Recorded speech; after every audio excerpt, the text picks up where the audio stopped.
हमेशा राजस्थान की बात करते हैं, मध्य प्रदेश और छत्तीसगढ़। मध्य प्रदेश के अंदर आप लिख के ले लीजिए, मैं मध्य प्रदेश का किसान हूँ। सारे आदमी सोशल मीडिया वाले उल्टा बोलते हैं, मैं दावे के साथ आपको कहता हूँ व्यक्तिगत तौर पर कि मध्य प्रदेश में भाजपा की सरकार है। भारतीय जनता पार्टी एक ऐसी पार्टी है इसमें सारी सरकार बदलने से भी गुजरात में तो फर्क पड़ रहा है।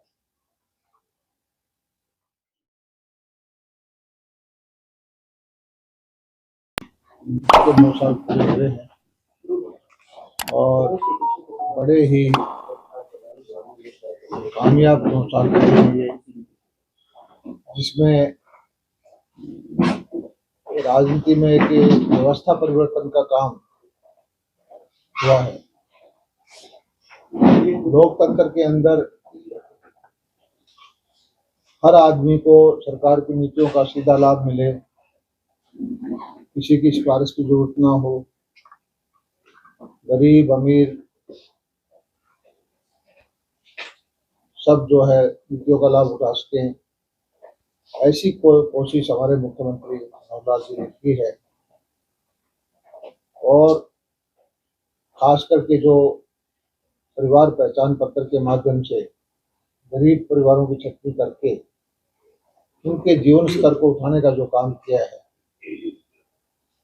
वो बहुत बड़ी उपलब्धि है। किसी भी सभ्य समाज में जब हर आदमी को इज्जत की रोटी खाने का हक, सरकार की नीतियों का हक, बगैर किसी के दबाव के अपने बोलने का हक ये दिया है, तो हमारी सरकार ने, मनोहर लाल जी की सरकार ने दिया है और नीतियां बनाकर के काम किया है। पहले की तरह नहीं कि रोहतक से जब हम चलते थे तो हमारी बॉर्डर पर पता चल जाता था कि भिवानी जिला शुरू हो गया है, या एक जिले से दूसरे तरफ जाते थे पता चल जाता था कि यहाँ का नेता ताकतवर है, हरियाणा का बजट किसी विशेष क्षेत्र में खर्च कर देता है। हमारे मुख्यमंत्री जी ने चाहे 90 के 90 हलकों में सब में समान विकास करवाया, योजना बनाकर काम किया, चाहे वो बिजली देने का हो, चाहे सिंचाई की सुविधाएं देने का हो, मंडी चलाने का हो, कॉलेज खुलवाने का हो, शिक्षा की, स्वास्थ्य की सुविधाएं देने का हो। तो एक आदर्श समाज में जो व्यवस्था होनी चाहिए वो की है और इसी का परिणाम है कि हरियाणा की जनता का हमें उम्मीद है कि फिर आशीर्वाद हमें मिलेगा। मेरे पास बहुत लंबी चौड़ी लिस्ट है, मैं आपको पढ़ के सुनाऊंगा तो घंटों घंटों लग जाएंगे, लेकिन आपको कॉपी दे दूंगा कि हमने क्या क्या इंफ्रास्ट्रक्चर में क्या किया है, किसानों के लिए क्या किया है, बिजली के लिए क्या किया है, रोजगार में हम पहले की 10 साल की सरकार में, हमारी सरकार में क्या है, ये सारी उपलब्धियां आपको मैं देता हूं। और बहुत ही शानदार जो है 9 साल मनोहर लाल जी के नेतृत्व में जो हमारी सरकार है उसके रहे हैं और आने वाले वक्त में भी इसी नीति पर काम चलते हुए हरियाणवी एक, सबका साथ, सबका विकास, सबका विश्वास जो भावना से हम काम कर रहे हैं उसी भावना से हम काम करेंगे। और खास करके बहुत सारे क्षेत्र हैं, परिवार पहचान पत्र के माध्यम से हमने काम किया। बीपीएल की 1,20,000 से 1,80,000 की, लिंगानुपात जो है बहुत बड़ा काम था, सामाजिक 871 से हमारा 932 पहुंच गया। 85,000 करोड़ रुपए किसानों को सीधे खाते में दिए हैं, जो पेमेंट ऑनलाइन जाने लगी, पहले किसानों को सीधा नहीं जाता था, वो दिए। आयुष्मान भारत के 30 लाख परिवारों को 5 लाख रुपए तक की सालाना मुफ्त इलाज हुआ। प्रधानमंत्री स्वामित्व योजना 25 लाख परिवारों को मालिकाना हक मिला। हर ग्रामीण घर में पहुंचाया नल से जल, और बिजली का काम मैंने आपको बता ही दिया। जो कोरोना के था प्रबंधन, वो आपकी जानकारी में सभी के लिए है। सरकार ने और सामाजिक संस्थाओं ने अच्छा काम किया, और गरीब बच्चे जो पढ़ नहीं पाते थे 5.5 लाख टेबलेट्स उनको बंटवाए, और 2 नए नागरिक हवाई अड्डे बनाए, और हरियाणा का हर जिला नेशनल हाईवे से जुड़ा हुआ है। कोई ऐसा जिला नहीं है हमारा जहां पर एक राष्ट्रीय राजमार्ग ना हो। तो इतने ज्यादा उपलब्धियां हैं, इनका डाटा मेरे पास है। इंडस्ट्री का, रोजगार का, सुशासन का, लॉ एंड ऑर्डर का, हर दिशा में हमारे जो है रिमार्केबल अचीवमेंट रही है। और हरियाणा वासी शांति से विकास की धारा में अपना योगदान दे रहे हैं,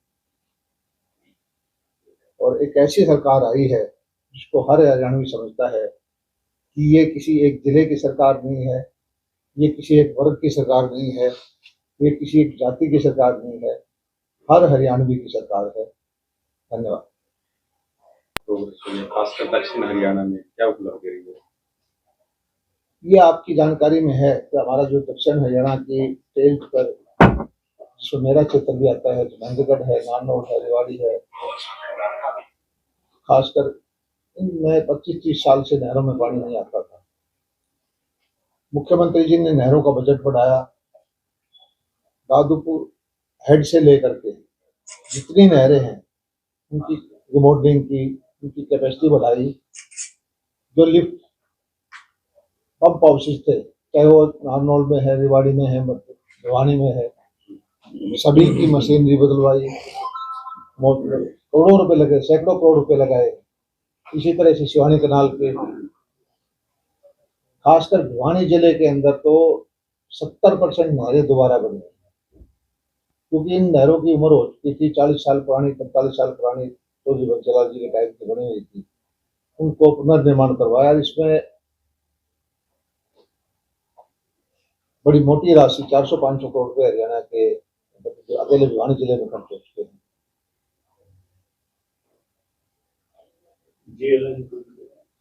जेएलएन को वही आगे जेएलएन से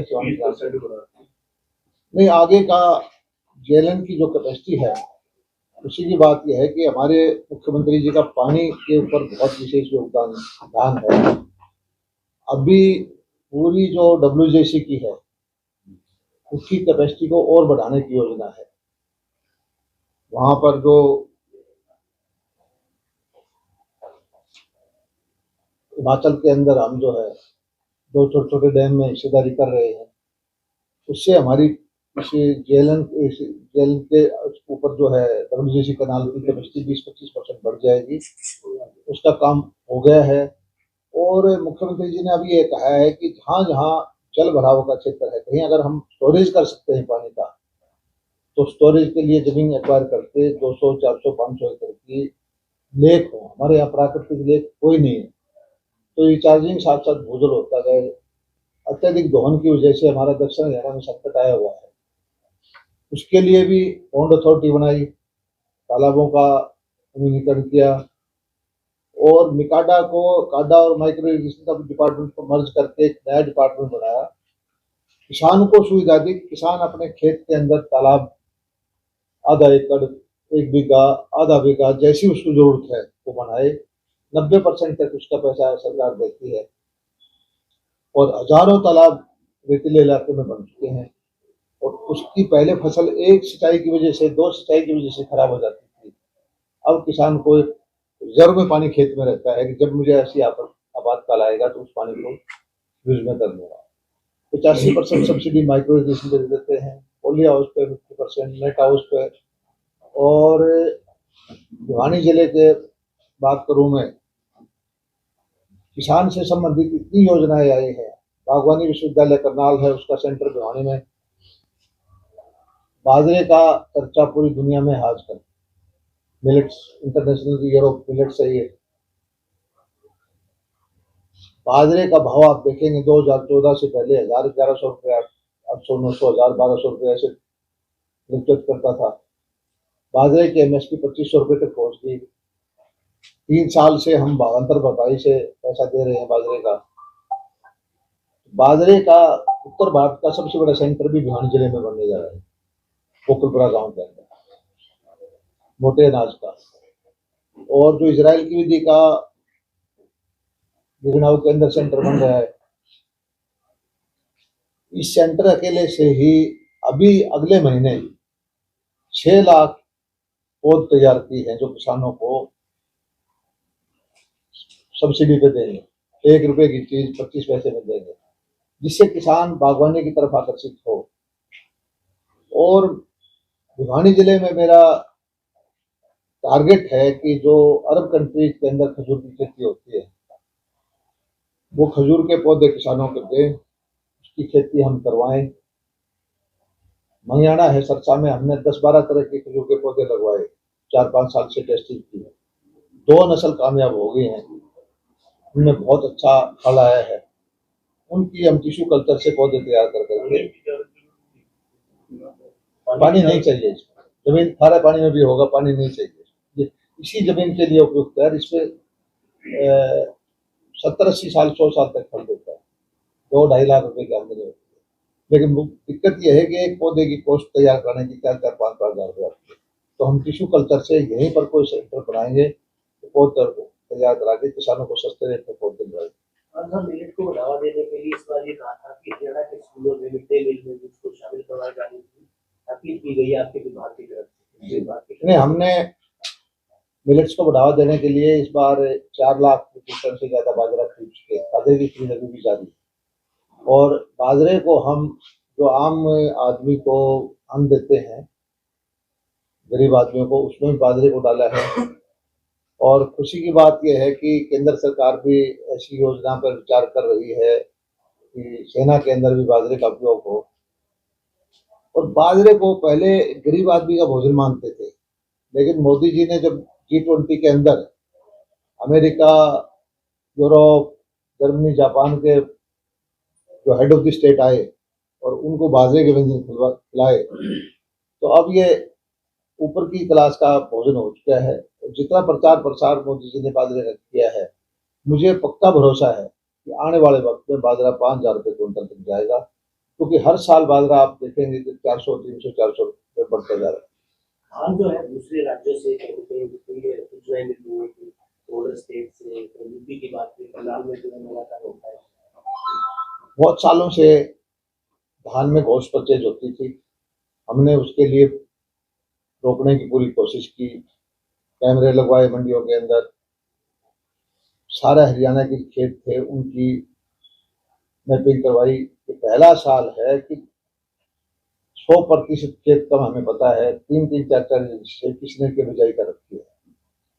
और पहला साल है कि पिछले साल 59 लाख मीट्रिक टन धान जो था तैयार बिक्री हुई थी, अभी 45 लाख मीट्रिक टन की खरीद भी हो चुकी है, पेमेंट भी हो चुकी है। ये जरूर है कि घोष परचेज की कुछ लोग कोशिश करते हैं, लेकिन हरियाणा के मिल, हरियाणा का खजाना, हरियाणा का मंडियां हरियाणा के किसानों के लिए हैं, जब तक कि वो आज के कानून के हिसाब से। और हम जो धान आता है, जो नकली खरीद करने की कोशिश करता है, उसको रोकेंगे, FIR दर्जवाएंगे, स्टॉक चेकिंग करते हैं। हमने कई मिलों के अंदर पिछले हफ्ते ही चीका मंडी बड़ी है, उसमें सस्पेंड किया है उसको, सेक्रेटरी को। और जो 11-12 हजार मीट्रिक टन की शॉर्टेज मिली है, उसके खिलाफ FIR निकाल दी। रैली को लेकर की मशीनें उपलब्ध करवाएगा विभाग, ये बात आ रही है कि मशीनें कम उपलब्ध करवा पाया। देखिए, मशीनें बहुत सारी हमने उपलब्ध करवाई हैं, लगभग इसमें भी है सब्जेक्ट पराली का, इसमें ढूंढना जी 550-600 करोड़ रुपए हम सब्सिडी के तौर पर दे चुके हैं। एक मशीन देने के बाद जो मशीन का यूज करने वाला है, उसकी मर्जी हो, पंजाब में लेके जाए, उत्तर प्रदेश में लेके जाए, कहाँ उसको अच्छा रेट मिले, लेकिन हरियाणा के अंदर मैं आपको बताता हूँ कि पराली प्रबंधन के लिए सबसे ज्यादा अच्छी नीतियां हैं। इंडियन ऑयल का ऑपरेशन हो चुका है, पराली प्रबंधन शुरू हो चुकी है, कारखाना तो लगा है पानीपत में, 2 लाख मीट्रिक टन तो उसके अकेले की खपत है। आप यहाँ से जाओगे 152 से आप देख रहे हैं जगह जगह पराली के ढेर लगे मिलेंगे। अब पराली ठीक है कि 1000 घटनाएं हुई है आग जली, पहले 10,000 होती थी, अभी भी कोई इक्का दुक्का घटना कर देती है, लेकिन काफी समझ में आ गया है किसान को पराली लाभ का सौदा है। गौशाला वाले भी खरीदते हैं, पराली पैकिंग में भी काम आता है, इसमें पराली के लिए जो गैस बनाने में उसमें भी काम आता है। तो अब इतना बड़ा मुद्दा नहीं है, आने वाले सालों में हरियाणा में बिल्कुल 0 बर्निंग का काम है। पहले 6,000 रुपए के हिसाब से लेते थे, अब 3,000 रुपए के दाम कर दिए गए, 3,000 रुपए के हिसाब से। 6,000 रुपये तो ऐसा ही है कि बाजार का भाव है, अगर ना मिलेगी तो 10,000 रुपये भी ले सकते हैं, लेकिन 3,000 रुपये तो ये है कि हम जो आग नहीं लगाता तो 1,000 रुपये एकड़ का जिसको हम देते हैं, पराली का जो ढोके जाता है उसको सब्सिडी देते हैं, गौशाला को पराली ले जाती है उसको सब्सिडी देते हैं। पराली का अब एक लाभ का मामला हो गया है, पराली अकेली से किसान को 2 पैसे जेब में आते हैं। तो अब दूसरा ये है कि पराली जलाते क्यों थे, ये बड़ा मुद्दा था। पराली इसलिए जलाते थे किसान कि धान जब बोते हैं, काटते हैं, धान की कटाई 30 अक्टूबर के बाद एक अक्टूबर को मंडी चलती थी धान की, सितंबर के आखिरी हफ्ते में धान काटते थे, और गेहूं की बिजाई अगले 1 महीने बाद शुरू हो जाती है नवंबर में। तो उसके पास टाइम कम है कि पराली को मिक्स करने में और करने में टाइम। तो हमने BSR विधि चलाई कि आप पौध लगाने की बजाय बीज से धान की खेती करें। इस साल लगभग 2.5 लाख एकड़ में उस विधि से काम किया। उस किसान को जो पौध की बजाय बीज से खेती की, उसमें 2 फायदे हैं। एक तो वो पहले खेती कर लेता है, हम उसको रोकते नहीं, वरना तो हम कहते हैं कि जब तक मानसून ना आए हम धान नहीं लगाने देते, लेकिन बीज से लगाना चाहे तो लगा ले, उसमें आधा पानी की बचत हो जाती है, खेत में पानी नहीं भरना पड़ता। दूसरा फायदा ये हो जाता है कि उसकी फसल जल्दी आ जाती है, जल्दी आ जाएगी तो फिर उसको जो गैप है गेहूं और धान का बीज का वो ज्यादा मिल जाता है। तो इससे सरकार ने 2.5 लाख एकड़ के किसानों ने 4,000 रुपये प्रति एकड़ के हिसाब से क्लेम किया है, जो हमने वेरीफाई किया है। तो पराली जलाने का संकट कम होता जा रहा है। यील्ड कम नहीं होती नहीं, वो सारे वेरीफाई हो गया, कोई कम नहीं होती, बल्कि खर्चा कम होता है, लेबर की समस्या कम हो जाती है, मशीन से बिजाई हो जाती है, और ईल्ड सेम आई है।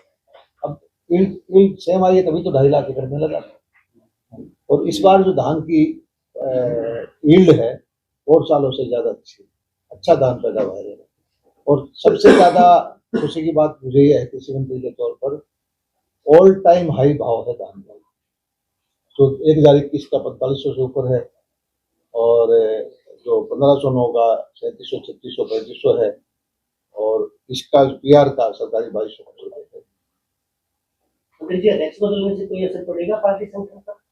भारतीय जनता पार्टी एक ऐसी पार्टी है, इसमें सारी सरकार बदलने से भी गुजरात में तो फर्क पड़ेगा। ये संगठन आधारित पार्टी है, दायित्व सबको बदलते रहते हैं, आज इधर बैठे हैं उधर बैठ जाते हैं, इससे कोई फर्क नहीं पड़ना। सारे कार्यकर्ता हैं, पन्ना प्रमुख से लेकर के प्रधानमंत्री तक भारतीय जनता पार्टी में सभी कार्यकर्ता हैं। अभी प्रदेश अध्यक्ष और कांग्रेस की उनका बयान आया था कन्वीनर गांधी का, उन्होंने कहा था कि राष्ट्रीय सचिव बना दिया है पुराने अध्यक्ष को, जो है पता नहीं कितने राष्ट्रीय सचिव है पार्टी में, बीजेपी में। दूसरा, नायब सैनिक को अच्छे से जानते हैं, कोई खास फर्क पड़ने वाला नहीं है बीजेपी की नीतियों पर, बीजेपी के कार्यों पर अध्यक्ष बदलने से। आपका क्या मंतव्य है? मैं तो ये कहता हूँ अपनी पार्टी की चिंता करें और अपने जिला अध्यक्ष और ये ब्लॉक अध्यक्ष बना दें, और वो मैं पहली सफलता इस बात में मान जाऊंगा कि वो उसमें कार्यकारी साथ न लगाए। वो अगर एक ब्लॉक के अंदर एक अध्यक्ष बना दे, एक जिले के अंदर एक जिला अध्यक्ष बना दे, तो मैं मानूंगा कि उनकी पहली सीढ़ी है उन्होंने पार कर दी। राजस्थान में कांग्रेस जा रही है, भाजपा आ रही है, 2/3 बहुमत आएगा, और एक तरफा माहौल है राजस्थान में। बीजेपी के लीडर हमेशा राजस्थान की बात करते हैं, मध्य प्रदेश और छत्तीसगढ़। मध्य प्रदेश के अंदर आप लिख के ले लीजिए, मैं मध्य प्रदेश का किसान हूँ, सारे आदमी सोशल मीडिया वाले उल्टा बोलते हैं। मैं दावे के साथ आपको कहता हूँ व्यक्तिगत तौर पर कि मध्य प्रदेश में भाजपा की सरकार है। छत्तीसगढ़ मिजोरम और छत्तीसगढ़ में नेक्स्ट टू नेक्स्ट। यहीं इसी सीट पर कुछ दिन पहले प्रदेश बीजेपी के पूर्व अध्यक्ष प्रोफेसर रामविलास शर्मा जी भी विराजमान थे। उनका कहना था ब्राह्मण के बोल है 136 सीटें जो है राजस्थान में आएंगी, तेलंगाना मिजोरम में भी हमारी जो है कोलैबोरेशन से सरकार बनेगी। वो ब्राह्मण है जो का काम जानता हूँ वो कर सकते हैं, लेकिन सीटें लगभग ठीक है।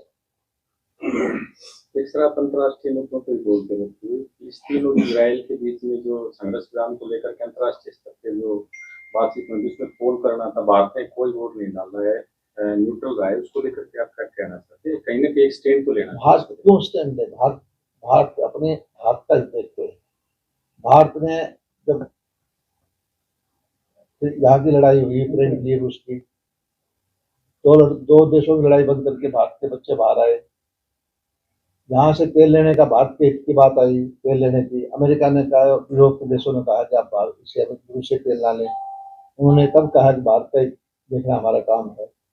भारत की हित देखना भारत के नेताओं का काम है। किसी एक पक्ष के साथ जाना हमारी कोई आज बाध्यता नहीं है। आज हमारी मजबूत सरकार है, कमजोर सरकार नहीं है, और जहाँ भारत का हित होगा उसको देखने में हमारी सरकार सक्षम है। मतदान से पीछे हटना, मतदान तक नहीं, किस नहीं, तरह ये से बात नीतिगत है? फैसला, अंतर्राष्ट्रीय स्तर मतदान- पर ये माना जाता है कि अपना एक मत तो रखेगा। नहीं, मत ये भी फैसला सोच समझ के किया गया है कि हम किसी का पक्ष क्यों लें। एक तरफ से आतंकवादी अटैक हुआ है, एक तरफ से अब जो है इसमें हजारों आदमी मारे जा रहे हैं, हम किसका पक्ष लें? चुनाव नजदीक आ गया, आप अपने आप को लोकसभा का कैंडिडेट कहाँ खड़ा पाते? मैं विधानसभा का कैंडिडेट भी नहीं हूँ। मैं भारतीय जनता पार्टी का कार्यकर्ता हूँ, और यहाँ भारतीय जनता पार्टी जो जिम्मेदारी देगी उसको निर्वहन करूँगा। मेरे को आज कृषि और किसान कल्याण की जिम्मेदारी मिली है, इस नाते मैं पूरे प्रदेश में जाता हूँ। चुनाव से इन बातों को कोई समझ नहीं। अगर जयप्रकाश दलाल जी से उनकी व्यक्तिगत इच्छा पूछी जाए चुनाव बारे कि आप लोकसभा चुनाव लड़ेंगे या विधानसभा चुनाव लड़ेंगे, तब क्या उनकी आपकी क्या प्रतिक्रिया रहेगी?